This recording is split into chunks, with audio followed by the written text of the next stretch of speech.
ఈరోజు మనము ఉఠో అనే పదముతో చిన్న చిన్న వాక్యాలను నిర్మిద్దాము. మొదటి వాక్యం, ఉఠో సుబహ హో గయి హే. లే ఉదయమైంది. లే పొద్దు. ఇంకేమంటారు? లేవ్వండి. లే లే లేదా లేవు, ఉదయమైంది లేదా మార్నింగ్. ఏమంటాం? Wake up, it's morning. ఇంగ్లీష్లో అయితే వేకప్, ఇట్స్ మార్నింగ్. తెలుగులో అయితే లే ఉదయం అయింది.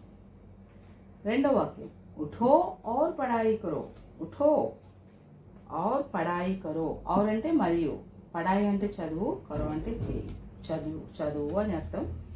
లే మరియు చదువుకో. ఇక్కడ అర్థమా?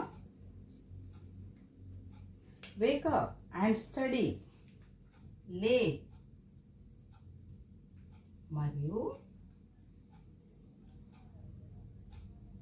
చదువుకో.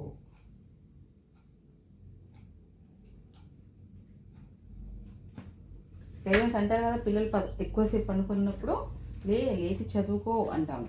ఉఠో ఔర్ పడాయి కరో. Wake up and study. ఉఠో స్కూల్ జానా హై. మూడో వాక్యం ఏంటి? ఉఠో స్కూల్ జానా హై అంటే లేచి స్కూల్కి వెళ్ళాలి, లేవు. Wake up you have to go to school. ఈ విధంగా అంటాము. ఉఠో స్కూల్ జానా హై. లేవు, స్కూల్కి వెళ్ళాలి.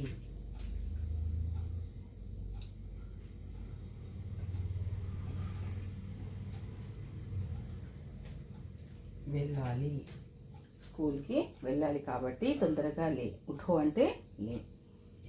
చూడండి, ఉఠో లే. స్కూల్ పాఠశాల, స్కూలు. జానా అంటే వెళ్ళడం. జానా హై వెళ్ళాలి. ఈ విధంగా. తర్వాత ఉఠో సమయ నహీ హై. ఉఠో సమయ నహీ హై అంటే పొద్దున టైం అవుతూ ఉంటుంది, పిల్లలేమో నిద్ర లేవడానికి బద్దకిస్తూ ఉంటారు. అప్పుడు పేరెంట్స్ ఏమంటారు? ఇంకా ఎంతసేపు అనుకుంటావు, లేచి తయారవ్వాలి స్కూల్ కోసం కాబట్టి లే అని చెప్తూ ఉంటారు కదా. అదే ఇక్కడ ఈ సెంటెన్స్. ఉఠో స్కూల్ జానా హై. ఆ తర్వాత ఉఠో సమయ నహీ హై, మరి లే ఇంకా టైం లేదు. ఎప్పటి నుండి లేవని చెప్తున్నాను, లేస్తని